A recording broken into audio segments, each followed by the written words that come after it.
Will do. Hi guys, welcome to another show of Bourbon Battery. I think we should add Faraz's name to as well now. He's not just a guest, he's always there with us.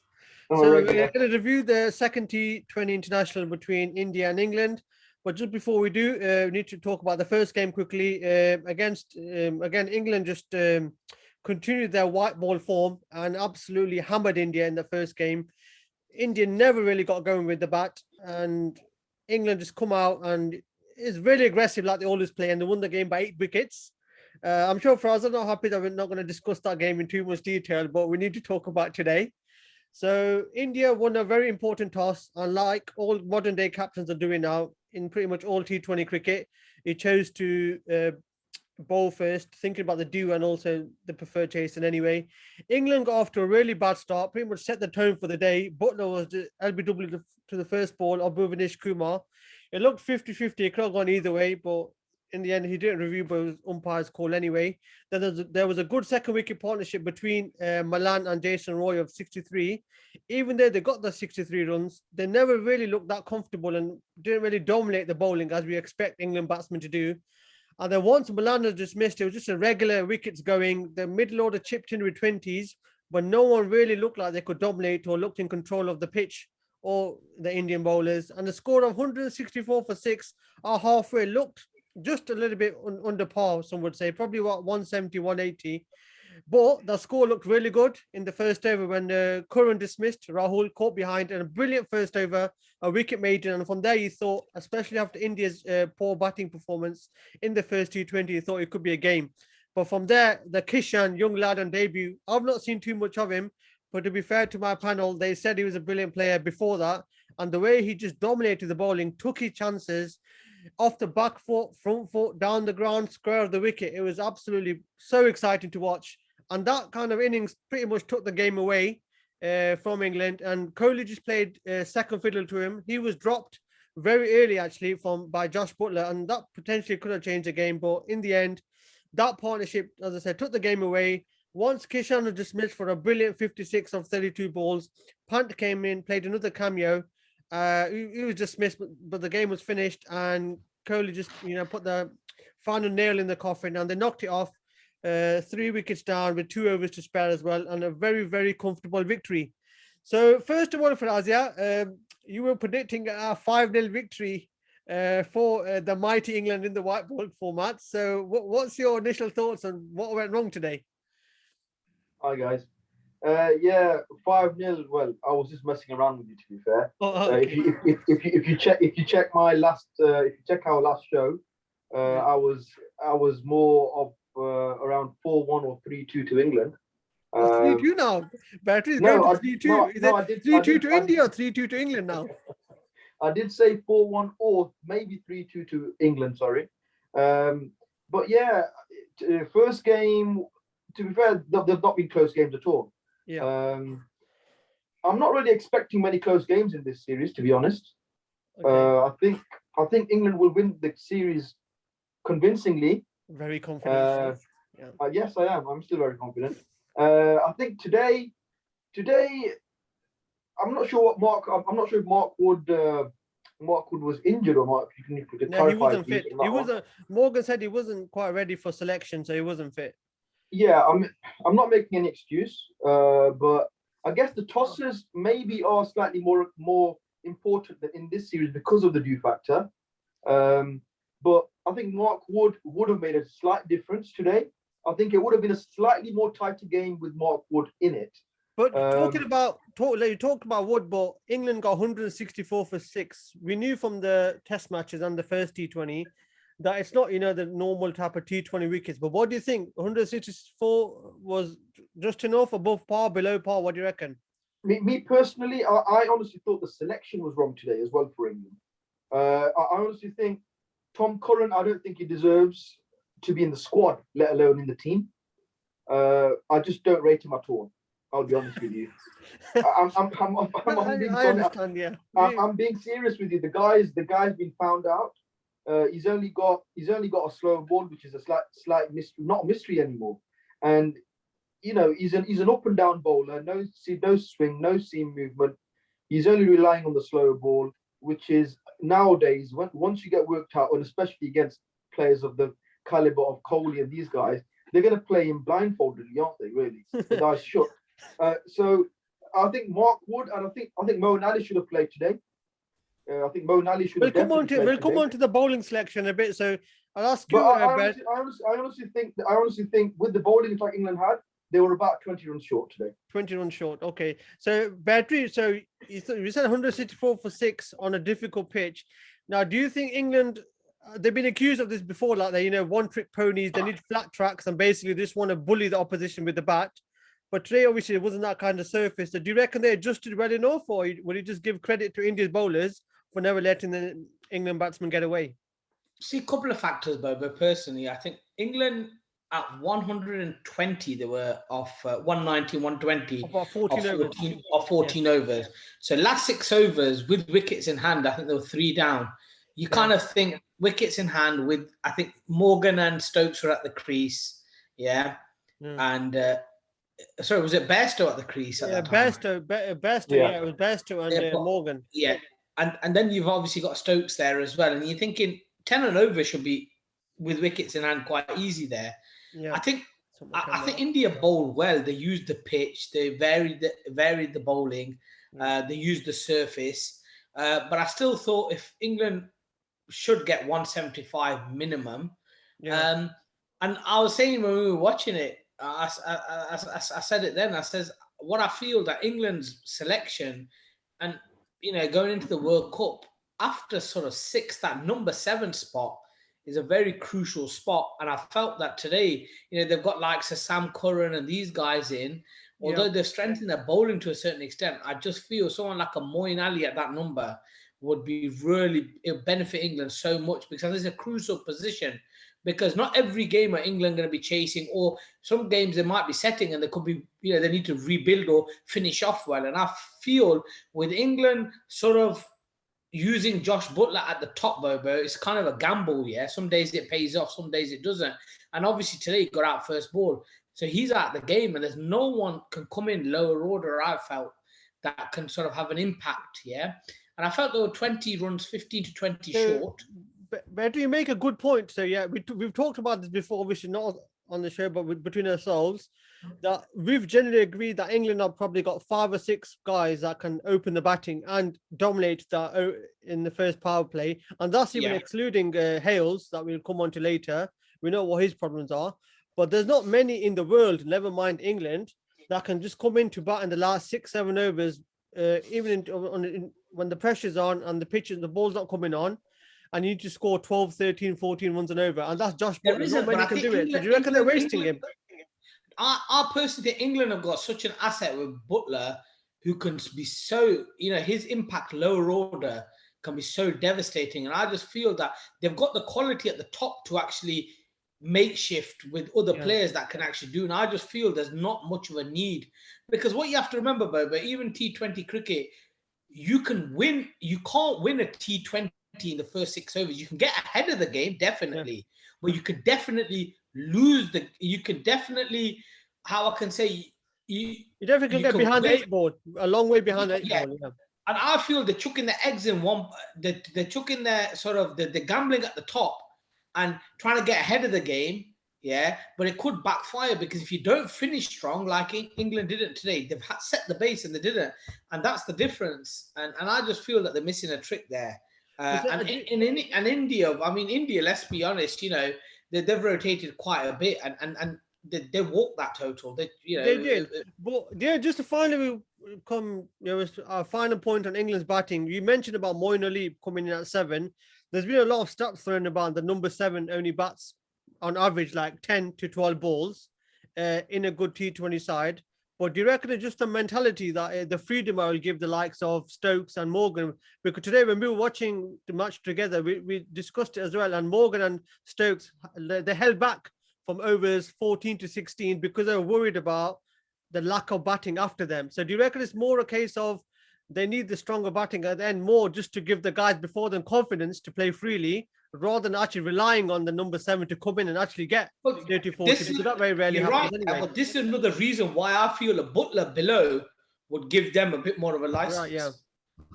So for us, we talked England struggle. So while India's bowling for us, what do you reckon? They did, similar to what England did in the first game, but not with pace. They just took the pace off more, but bowled it into the pitch, and they use the slow nature of the surface and the big square boundaries. What do you reckon? Were you impressed with the Indian bowlers, or do you reckon it was just the surface that helped them a lot, which didn't let the England batsmen get away? I mean, we saw the game from the first ball, and I mean, me and you picked up on it, especially with the spinners bowling. The ball wasn't really bouncing much today for some reason. Yeah. Maybe one end of the wicket was slightly uneven bounce. Yeah. That probably didn't go well for the likes of Roy. Roy was finding it hard. Yeah. Although he got some runs, he faced quite a lot of dot balls today. Yeah, he wasn't free flowing. Yeah. Even with Johnny Bairstow normally nails that slog sweep. Even with him, he was finding it hard when the ball was coming into him, and playing that cross-batted shot. Other than that, I mean, I'll be honest with you. I don't think India's bowling attack at the moment is that good. Obviously, they're missing big stars. Yeah. They're missing the likes of Jadeja, Bumrah, couple other bowlers. I think Shami as well. Missing Shami as well. So I think it's a bit unfair. I think it's unfair to judge India's bowling attack. Obviously, what they've got the backup. You've got your Thakors. You've got Bhuvi's coming back. Washington Sundar. I mean, even they didn't play Akshar. They didn't play today. So what you got to realize is for the World Cup, you're missing 3 quality bowlers in Bumrah, who's up there as probably the best T20 bowler, at the seamers. Then you've got Jadeja, left Kuldeep as well is a valuable spinner for them as well. Wicket taker spinner. Yeah, and then you've got Shami as well. So yeah, they've got the bases covered. So again, quickly for us about talk about Kohli. After they lost that first Test match, Kohli was kind of very aggressive in the second Test match, in England's faces. And today, again, obviously, they lost the first T20 game. And today, he seemed very kind of agitated and aggressive. And there was one time in the first innings where the umpire gave a very borderline. Actually, let's be honest. It wasn't a wide, but the umpire gave a wide. And the next ball was hit for a boundary by Roy. And Kohli was right in the umpire's ear. And in the next over, he just got the ball and tried to just knock the stumps out the ground. And the ball went away and England got a single. So what do you think to his attitude? Is that just the way, do you reckon he plays and we should accept it? Or do you think, he should calm down and respect the umpires and the game? Look, I'm all for passion. Passion is a good thing for a cricketer. But as a captain, I honestly think his attitude is woeful. Okay. And that's just personally as a captain. If you're not the captain, then fair enough. Have that attitude. Fair enough. But you're talking about Root or Kohli? No, I'm talking about Kohli. Sorry, not Root.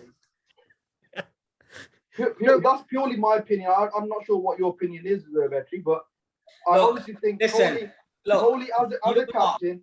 As a captain, I honestly think he doesn't carry himself well. Listen, the guy, when he backs it up with the bat, the thing is, there's a limit that you don't go into the umpire's face. Being aggressive to the opponent, I'm all for it. There's nothing wrong with it. As long as you do it within good measures and there's a certain line you don't cross, there's nothing for it. At the end of the day, you're doing it. No, that's fine. That's your opinion. Yeah, but with the umpires, going and questioning every umpire decision and stuff like this, yes. Like I said, this kind of stuff's not going to get... He's looking because these are Indian umpires. When they get neutral umpires, listen, let's be honest, we've all played cricket to a certain level. You play a lot as well for us, yeah? Everyone tries it on with the umpires. You try to get away with it where you can. There's a certain line you don't cross. Everyone wants to have the umpires on their side. So the fact that, say, Kohli's woeful, his attitude, look, you can question his captaincy decisions and stuff like that. Yes, he's not a perfect captain. That's fair enough. The fact that he leads by example, he's a passionate guy. Look, he can come across all he wants. At the end of the day, if he's winning, you know what? It's kind of, look, I'd rather have his passion than have a dull captain. You know what I mean? Like, just sits there and just do the... Do you guys think, you both have mentioned it previously and today as well, that do you think that this bravado and this aggression, he uses that to cover up his nerves and his lack of his skill in captains in terms of tactical decision? Do you reckon he just uses that to cover it up? I think he uses the crowd. I think he uses it to energy, send some energy into the team. I just think he likes to lead from the front. Certain people operate differently.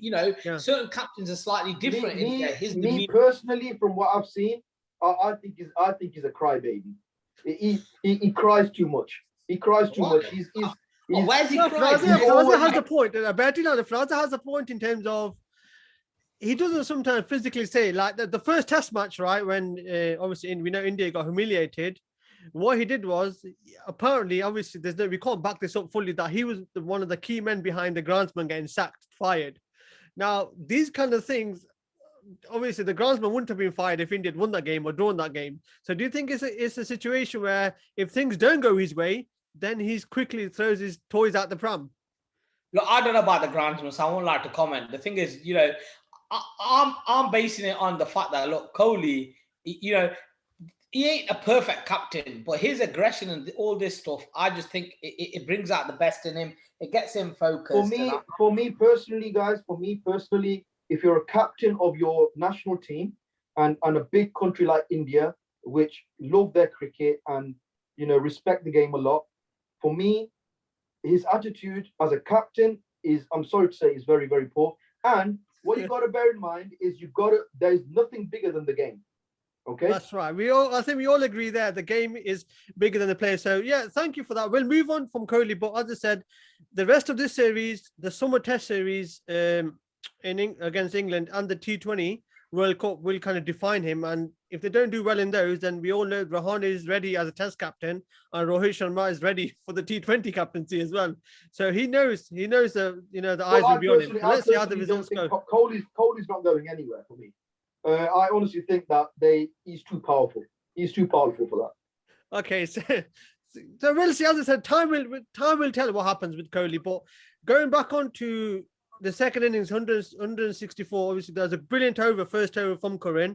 But then Kishan, I've not seen too much of him. I've not seen too much of him in the IPL. But the way he came out today, the freedom, and I think Nasser mentioned in a commentary, playing in front of big crowds in the IPL under pressure seemed to help him. Yeah. And he just took it on from pretty much from ball one. How impressed were you? So, Battery, first of all, how impressed were you with his innings?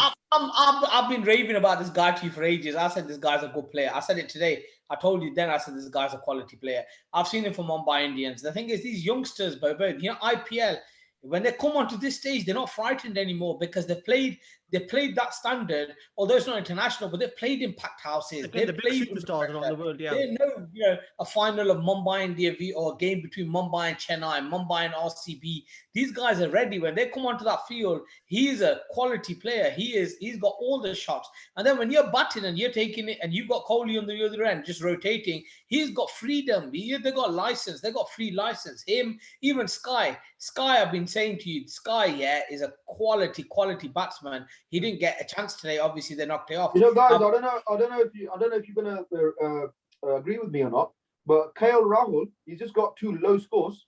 Yeah. And India don't play another T20 game until the World Cup apparently. Or, after the series, you mean? After the series. So these next 3 games for KL Rahul could be big. They could be important for him, but then again, he's got the IPL. Imagine if he has a really good IPL. I don't think they're going to be judged on this. But what you got to realize is India, for that opening spot, they've got KR, they've got Shekhar Dhawan, they've got Rohit Sharma's going to banker, and they've got, what's his name, this young lad. But Kishan's done well in the middle order for Mumbai Indians. The thing is, I think he's opened as well a couple of times. Yeah, he has. But for me, Kishan is a very good opener. The thing is, they've got Shreyas Iyer and they've got Sky as well. But India have got the batting. They've got too many. But they need to be the right people because, as I said, looking at the batting, if I was an Indian fan, I wouldn't be comfortable in the big World Cup game if I lost 2 wickets early of chasing down anything over 170, 180. So we'll see how it goes. But they do need to give these guys games. And as I said, they're running out of games now to get the experience. But going back to the original point, maybe the IPL is enough in the same Indian conditions to get that used to those conditions and playing under pressure. But for us, I'll come to you on this. In T20s, everyone talks a lot now. I'm not a big fan of it, but matchups, stats, head to head, yeah. So when Kishan came in, he looked comfortable the first couple of overs. Adil Rashid was very good against the one in the first T20 left-hander. But obviously, Kishan's in IPL, so stats-wise, is very good against spin. So do you think Morgan went too much with the stats rather than using an instinct? Or do you reckon he was right just to keep his seamers going against Kishan in the power play? England sometimes can be stats driven. Yeah. But I think Owen Morgan is a very proactive captain. He proved that in the last game. I mean, he opened with Adil Rashid, which was a very big surprise. That was the first time, by the way, ever Adil Rashid has opened in a T20 game. And normally it's Moeen Ali, isn't it? If he's playing, he opens the bowling. Yeah. Sometimes it's Moeen Ali, yes. But I think they missed. I don't know. Maybe because it was two right-handers opening today. Was it two right-handers? Two right-handers, but the second over, third over, got him in. That's what we're saying. Yeah, I honestly think he missed a trick there. He could have probably got Adil Rashid in early, to be fair, today. Because Adil Rashid came in first over and produced a couple of chances. You know, so yeah, he probably missed a trick there. But yeah, you're right. Well. Yeah. England can be slightly stats driven sometimes, which is annoying, to be fair. Yeah, but as I said, Morgan's that's what I said, normally he's a very proactive captain. So I was a little bit surprised that he waited that long, especially in a situation where he realized that he wasn't going to be able to defend the score. The only way they were going to win that game is by taking 10 wickets in the end, it looked like. Yeah. So also Kohli battery. Now, Kohli's had a bit of a struggle for a while now. Just going back on Rashid's point, I think Morgan, to be honest, did well in the captaincy. I think he held him back. The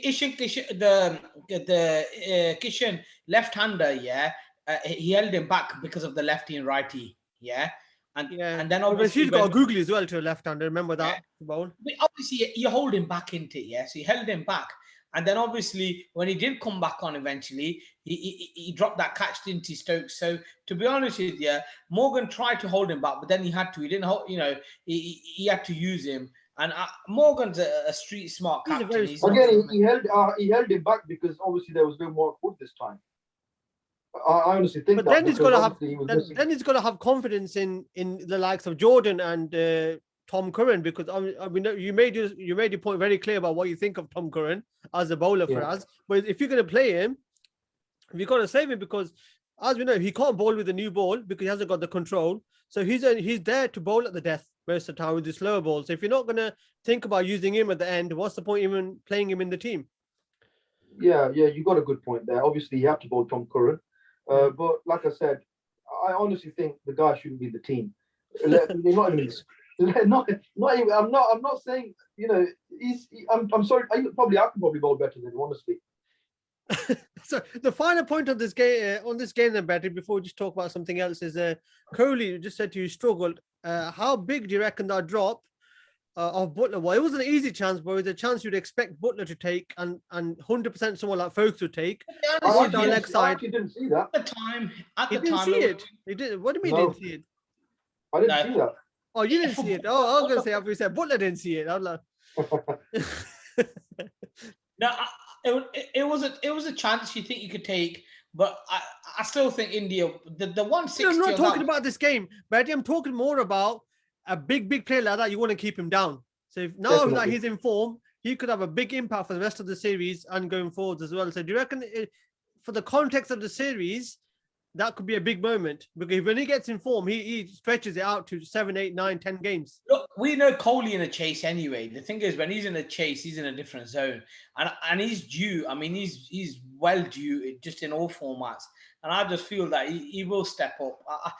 Like I said to you, I can honestly see India winning 3 straight games now. And Boba, he might say, I just think if they win this series 4-1, they go top.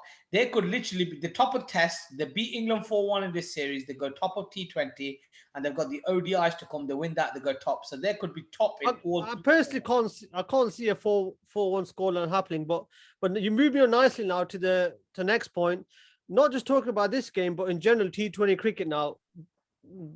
Obviously, both these games have been won by the team winning the toss, bowling first. We know what happened in the PSL, and it's a general trend now. T20 cricket, we know it's all about entertainment, but obviously the biggest thing is the result as well, especially international cricket. Now, what do you guys think? Are we just going to have to accept that potentially 85-90% games are going to be decided on the toss, or do you reckon there's something else needs to be done, like start earlier or start maybe later where the dews are in the first innings as well. My take is very clear. In India, in October, in October, monsoon sort of weather, the days are going to be shorter. And I just think the temperature drop at that time of year is a lot day to night. Yeah. With the dews going to settle in, I think a lot of teams are going to decide to bat first. Yes, you will have the odd team that will defend, but I just feel that the trend is... Yeah. No, but do you think that's good for cricket, or do you reckon it's slow wicket? I just think generally the trend is to chase anyway. No, but so far, if you look at the history of the T20 World Cups, a lot of them have big games have actually been won.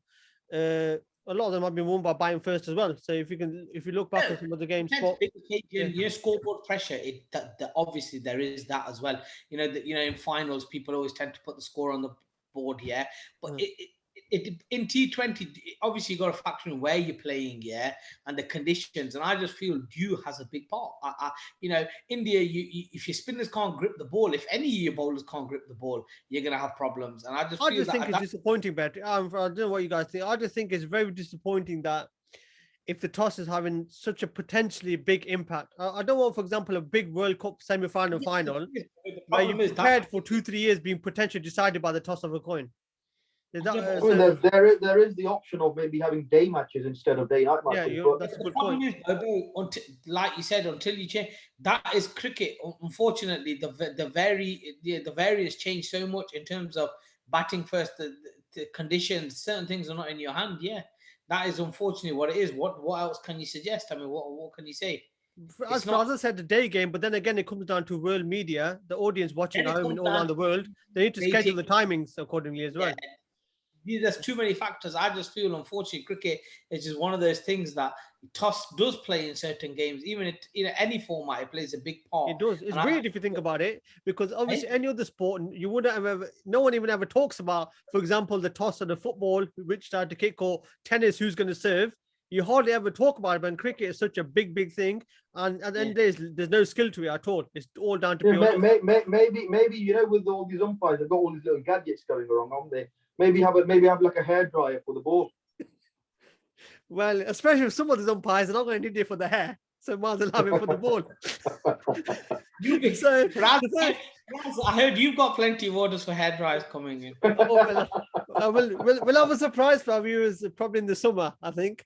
So we'll finish that. So quick one, guys. Other cricket around the world. The Afghanistan Zimbabwe Test series has been going on.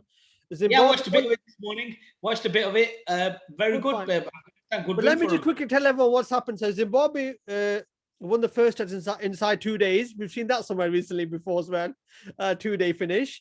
But this second test match is a brilliant, proper hard-fought cricket on a flat pitch. Shahidi became the first Afghanistan batsman to get a double century.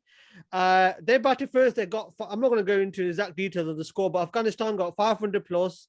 Zimbabwe was skittled out for about 270, 280. They followed on, and the biggest thing for me was Rashid Khan bowled 62.5 overs in the second innings. He does not bowl that many overs in the whole of the IPL, and he bowled that many overs in 6 hours. Now, come on, better you're a spinner. I'll come to you. That's an amazing effort. Someone that plays short form cricket as well. Mate, he gets through those quick. And Andy damaged his finger just before when he left PSL. He damaged his finger. That's why they played the first match as well. You're forgetting the fact he's still a very young guy. He's getting younger as well. So, he's 16 or 15. But he bowled well. He bowled very well on a flat deck. To be honest, I didn't get to see much of his bowling. But it's a great effort. That's a great. Yeah, he got 7. Yeah, he got 7 for 137. He bowled more overs on his own than England faced in a few of the test matches. Probably the whole test match, especially the great effort. Personally, guys. I don't really watch any minnows cricket, so I can't really comment on these kind of matches. Minnows. Well, looking at England's record against these minnows for us, maybe you should. Start watching it and get some tips. But Afghanistan finished off. They need 108 to win the test, and they knocked out 4 wickets down. So congratulations to them, especially for that first test match loss. But it was a really, really good test match series. Other side of the world. Sorry, go on. Say again. Is it a 2-match series? Yeah, 2 match test series, which is still good for them because normally between, as far as I said, minnows, there's normally only probably one test match, but good series that was. Other side of the world, pretty much, West Indies have been playing Sri Lanka, and the T20 series was actually a brilliant series to watch. The first match, West Indies won, but unbelievably, there was a hat trick by Dhananjaya, and Kevin Pollard his sixes off the same bowler in the next over. So again, I don't think that's ever going to happen in cricket again, where the guy that takes a hat trick gets hit for six sixes. The second match, Sri Lanka won by quite comfortably, but the last match was again a very, very close game, which West Indies won, I think, by 3 wickets. So that was very good to watch. So quickly, guys, I'll come to you, Fraza. West Indies, we know they're a very dangerous T20 team. And they've done really well in the 2012, 2014, 2016. They're always there or thereabouts. So do you reckon they got a chance again of going all the way, or do you reckon this time they're a bit too old and the players that they've been relying on are just past their best now? They've always had a great T20 outfit. It's gonna be good to see if they're gonna get all the stars back. Yeah, I'm not sure if all of them are gonna be back for that. But like you said, with age, I mean, Chris Gayle maybe has lost it a bit. With the bat, and his fitness obviously levels we all know are very poor. That's been worse than batteries for the last 10 years. Yeah, so exactly. So I mean, he's probably not going to play all of the World Cup games. Yeah. But Chris Gayle, like I said, is probably in my eyes the best T20 player ever. Okay, big statement. Yeah, big statement. For me, he is. He's the daddy. He's the daddy of T20 cricket. Well, bigger than Rohit Sharma. No. Yeah, he is. He's bigger than Rohit Sharma, 100%. No, it's fair enough. Gayle is the entertainer, so he's got the whole package for T20 cricket. So before we finish today, Battery, come to you now. Coming to West Indies as well. Brathwaite's Craig Brathwaite, sorry, has replaced Jason Holder as Test captain. That might come to a surprise as a lot of people, especially the England fans, who have seen West Indies do very well against England, and Holder's captaincy and performances have been a key part of that. So are you surprised, or do you reckon just typical of West Indies just making change for change's sake? Look, we all know West Indies board. They've got so much conflict. They're probably they're worse than PCB.